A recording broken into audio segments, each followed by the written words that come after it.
Heute, meine sehr verehrten Zuschauer, habe ich euch wieder was ganz Schönes mitgebracht. Und zwar ist das ein urolles Minolta 58 f1.2. Ich liebe unter anderem auch das Minolta 50 mm f1.4. Was ist das hier? Das ist ein Schraubadapter. Und was ist das hier? Das ist die brandneue Neuigkeit, die ich euch heute mitteilen will. Und um das kleine Schätzchen geht es heute natürlich. Aber zuerst einmal hier. Warum kaufe ich so ein altes Objektiv von eBay?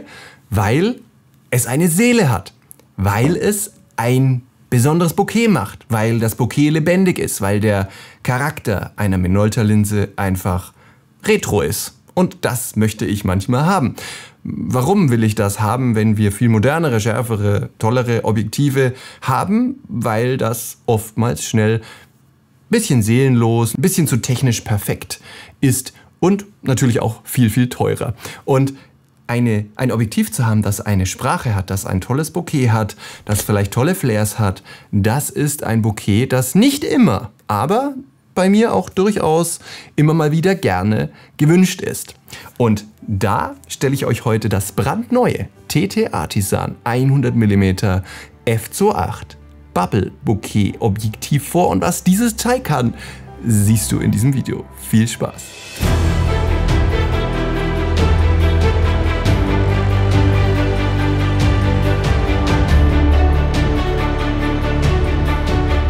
Wie das immer so gerne in China ist, vielleicht gab es dieses Objektiv so ähnlich schon mal. Ja, natürlich, von Meyer-Görlitz Optics. Wenn ihr euch erinnert, gab es mal ein Trioplan, heißt das? Trioplan-Objektiv 100 mm f2.8. Hier wird eine spezielle dreiteilige, relativ einfache Konstruktion angewandt, damit man ein einzigartiges Seifenblasen-Bokeh bekommt. Und da zeige ich euch natürlich gleich noch ein paar Beispiele dazu, wie das aussieht. TT Artisan hat sich gedacht, hey, Meyer-Görlitz will 1600 € dafür und jetzt, glaube ich, liegt es irgendwie so bei 1000, weil die sind zwischenzeitlich mal pleite gegangen und jetzt bringen sie das wieder. Da bauen wir das Ganze doch mal als Preisschnapper. Was das kostet, sage ich euch am Ende des Videos. Soll ja ein bisschen spannend bleiben. Die Gemeinen von euch springen natürlich jetzt bis ans Ende, aber die Fairen bleiben dran und schenken mir Sendeminuten, denn das ist wichtig für den Algorithmus. Vielen Dank für deine Unterstützung. Okay, also wir haben hier ein Objektiv, das ein Schraubgewinde hat, ein M42. Das ist nicht schlimm, denn dazu gibt es Schraubadapter. Ich habe dir das unten auch mal verlinkt. Auch wenn du diesen Traumpreis TT Artisan 100 mm f2.8 Bubble Bokeh Objektiv möchtest, findest du unten den Link, denn das gibt es nur bei TT Artisan selber. Kann ein bisschen dauern, so 4 bis 8 Werktage, bis das aus China kommt. Zoll wickelt TT Artisan in 99% der Fälle ab. Es gibt zwar immer mal wieder Ausreißer, wo dann Zoll anfällt, aber ich glaube, das kann man mit einer E-Mail mit den Jungs ganz gut klären. Wie gesagt, zum Produkt geht es unten in der Videobeschreibung. Dieses Objektiv hat eine spezielle Konstruktion, ist eine manuelle Festbrennweite, hat hinten ein Gewinde, wir brauchen dazu einen Adapter. Das Gute dabei ist aber, das geht dann halt an jeder Vollformatkamera. Ihr könnt hier einen M42 Adapter kaufen für eure Canon RP, für eure Nikon Z, wahrscheinlich auch für alle Spiegelreflexkameras auch noch. Ihr könnt das an Vollformat und an APS-C verwenden, also mehr geht wirklich nicht. Natürlich auch an MFT. Umso größer wird das Bubble Bokeh. Ja, weil ihr ja durch den Crop-Faktor näher dran seid. Ihr könnt übrigens das Ganze noch mit Zwischenringen verwenden, dass das Bubble Bokeh noch heftiger wird, ja. Und an dem Teil wird so gut wie alles geschraubt. Nicht nur hinten schrauben wir es an, sondern wir haben hier vorne einen Objektivdeckel, der geschraubt wird. Alles aus Aluminium, ja, alles aus Metall. Kein Dichtring, wie wir das so kennen aus China. Nicht weiter tragisch, glaube ich. Und dieses Objektiv ist im Grunde eine Porträtlinse. Da ist es mal bei mir natürlich so ein bisschen an der falschen Stelle. Nicht, weil ich Porträts nicht mache, sondern weil das hier auf dem YouTube-Kanal keinen Schwerpunkt hat. Ja, aber ich weiß, ihr seid wie ich, immer mal wieder läuft uns ein Mensch über den Weg und dann machen wir auch mal gerne ein Porträt. Und nicht nur Mensch. Das Teil kann man auch 1A an Tieren oder Haustieren speziell auch verwenden, wenn man dieses Bubble Bokeh einsetzen will. Man kann damit aber auch Blüten fotografieren. Ich blende hier mal ein Bild von der Meyer-Görlitz Seite ein. So sieht das dann aus, ja. Das ist jetzt mit dem Meyer-Görlitz aufgenommen, aber Ich habe ehrlich gesagt keinen Unterschied gesehen zu dem günstigen TT Artisan hier.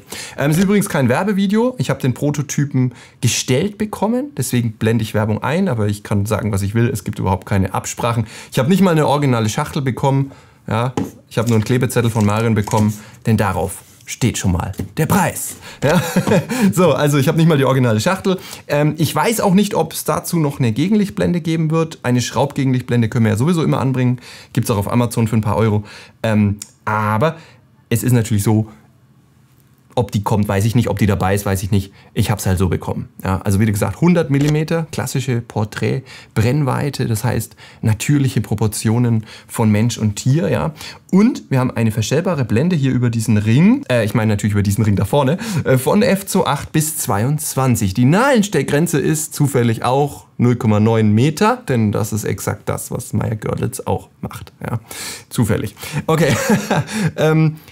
Ist das überhaupt erlaubt, solche... Na gut, es sieht ja auch anders aus, ne? Also das Meyer Görlitz hat auch einen anderen Ring und so. Ist natürlich irgendwie auch, hat sein Geschmäckle. Sagt, glaube ich, der Schwabe, oder? Verbessert mich bitte, wenn ihr es besser wisst. F28 bis F22 hatte ich erwähnt. F28 ist natürlich die Blende, die wir hier zu 99% einstellen. Denn nur da haben wir Bubble Bokeh. Wann kriegen wir das Bubble oder das Seifenblasen-Bokeh denn überhaupt hin? Das A und O dabei ist Sonnenschein oder Spitzlichter. Spitzlichter haben wir in LED-Lampen, in Tautröpfchen, die in der Sonne glitzern, ihr seid auf dem Jahrmarkt unterwegs, ihr habt bunte LED-Leuchten oder Lampen im Hintergrund, die sich lustig bunt drehen und ihr habt eine spezielle kontrollierbare Studiosituation mit Lämpchen im Hintergrund. Da immer haben wir ein Bubble Bokeh. Auch im Sonnenschein, gerade im Herbstwald oder irgendwo auf der Sommerwiese, wenn ihr irgendwo viel Sonnenlicht drauf habt, dann habt ihr diese schönen Bubble Bokeh Ringe im Hintergrund. Was machen die aus? Ein Seifenblasen-Bokeh nennt man es dann, wenn es besonders kreisrund ist und einen harten Rand hat.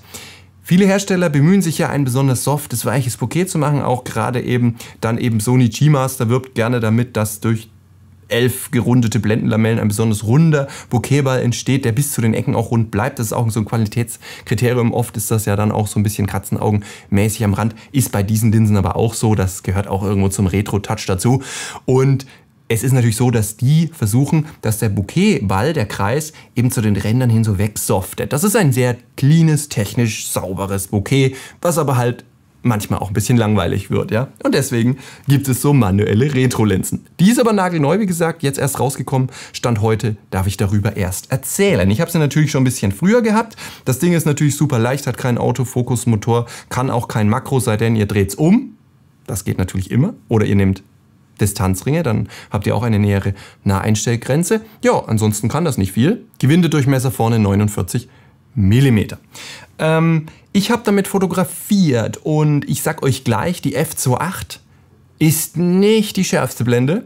Meistens ist es ja so, dass sie ein bisschen unschärfer ist, aber bei dem merkt man es dann doch schon deutlich. Ich blende euch hier mal ein Beispiel ein. Und ich hatte das Pech, ich hatte fast nur einen bewölkten Himmel. Und zwar tagelang. Das heißt, irgendwann muss ich mal mit dem Video rauskommen. Das heißt, ich habe jetzt hier extra noch so ein paar Lichterketten gekauft, die ich hier hinhängen kann, damit ich euch das mal so ein bisschen demonstrieren kann, was ein Seifenblasenbokeh ist. Ja. Aber man kann damit ganz tolle Sachen machen. Wenn Sonnenlicht ist, würde ich mich damit auch trauen, irgendwo in den Tiergarten zu gehen und ins Tropenhaus, wo dann die Sonne so zwischen die Blätter scheint. Da kann man wunderschön spielen. Ja? Da muss auch nicht immer ein Tier oder ein Mensch drauf sein. Aber natürlich ist das der Schwerpunkt dieses Objektivs. Wir haben ja mal so ein bisschen so Spielereien gemacht, weil ich finde, wenn wir filmen, sieht man das mit dem Bokeh noch ein bisschen besser. Hier am Brunnen zum Beispiel, da seht ihr, wie die einzelnen Wasserspritzer, und ihr seht, dieser Bokehkreis entsteht nur in den Spitzlichtern, wie das eben aussehen kann. Dieser Kreis wird natürlich am größten, wenn ihr am nächsten dran seid und wenn das Motiv oder beziehungsweise das, was im Bokeh sich auflöst, weit weg ist und möglichst stark ein Spitzlicht entwickelt hat. Dann habt ihr diesen Effekt am besten. Ich blende euch mal hier dieses Modell ein, was ich hier stehen habe, und das andere natürlich auch. Und dort habe ich mal so ein bisschen euch versucht, die Schärfe darzustellen. Ihr seht hier einmal den Effekt des Seifenblasenbokehs, ja, also diese harten Ränder. Ich finde, das sieht wunderbar aus. Ist mal wirklich was komplett anderes. Diese Linse werde ich auch definitiv behalten. Die werde ich nicht verkaufen. Das mache ich hin und wieder schon mal, um mein Budget so ein bisschen aufzufüttern. Wenn ich sage, ich habe das Objektiv 3-mal schon von anderen Herstellern, dann verkaufe ich das halt durchaus auch mal wieder. Und dieses Objektiv würde ich nicht verkaufen, weil da kriege ich auch nicht viel dafür, weil es extrem günstig ist und es macht halt einfach einen coolen Look und den seht ihr vielleicht noch öfter in meinen Fotos. Also, schöner Look, aber konzentrieren wir uns mal kurz auf die Schärfe. Wenn wir hier mal an die Bremsbacke rangehen, dann seht ihr, man kann auch mit einer f2.8, wo ich schon gesagt habe, das ist nicht die schärfste Blende, das Porsche noch ganz gut lesen auf der Bremsbacke. Das ist wirklich, wirklich sehr, sehr klein da drauf gedruckt. Und besser wird es natürlich, wenn wir hier abblenden auf eine F4, auf eine F8, aber das demonstriere ich euch hier auch nochmal im Video und da zeige ich euch auch noch eine weitere Schwäche dieses Objektivs. So, am besten kann ich euch die Wirkung des Bokehs, aber auch des Gegenlichtverhaltens mal direkt im Video erzählen. Wir filmen hier gerade auf dieses Modell und ich bin mit einer f2.8 natürlich bei der offensten Blende. Das macht das Bild schon so ein bisschen flauer, weicher. Es ist nicht dramatisch, aber was man wissen muss ist, wenn ihr weiter abblendet, dann hört die Flauheit auf, dann wird das Bild wieder kontrastreicher. Ich blende jetzt mal euch auf eine F4 ab und ihr seht sofort, das Bild ist ein bisschen kontrastreicher geworden. Jetzt blende ich mal noch auf eine F5.6 ab und jetzt ist es noch ein bisschen besser geworden. Jetzt mache ich mal die Blende ganz auf wieder. Ihr seht ja auch, wie das Bokeh sich natürlich verändert, ja. So kann man das Bokeh natürlich auch hier beeinflussen. Die schönsten Seifenblasen haben wir natürlich bei einer f2.8, aber wir haben auch eine derbe Gegenlichtempfindlichkeit. Das kann schön und stimmungsvoll sein, wenn ihr Porträts fotografiert. Damit spiele ich auch gerne. Aber ich wollte euch nur mal zeigen, was das ausmacht. Und zwar seht ihr schon, ich habe hier so einen Lichtstick. Und wenn ich den nur so ein bisschen rüber drehe und mache das am Rand, das mache ich jetzt mal hier, also nur wenige Zentimeter außerhalb des Bildes. Und jetzt drehe ich ihn mal so einen halben Zentimeter bis Zentimeter ins Bild. Und seht ihr den Unterschied, wie flau das sofort wird? Also wir haben hier, ich drehe ihn jetzt mal richtig rein. Ja, also jetzt sehen wir hier ungefähr so die Hälfte, ne? Und da seht ihr schon, wie krass gegenlichtanfällig dieses Objektiv ist. Und das war aber auch vorhin bei Sonnenschein so, ja? Also wenn ich hier so rumfahre, dann seht ihr schon, das kann man mit einer Gegenlichtblende verhindern. Die gibt es ja zu kaufen.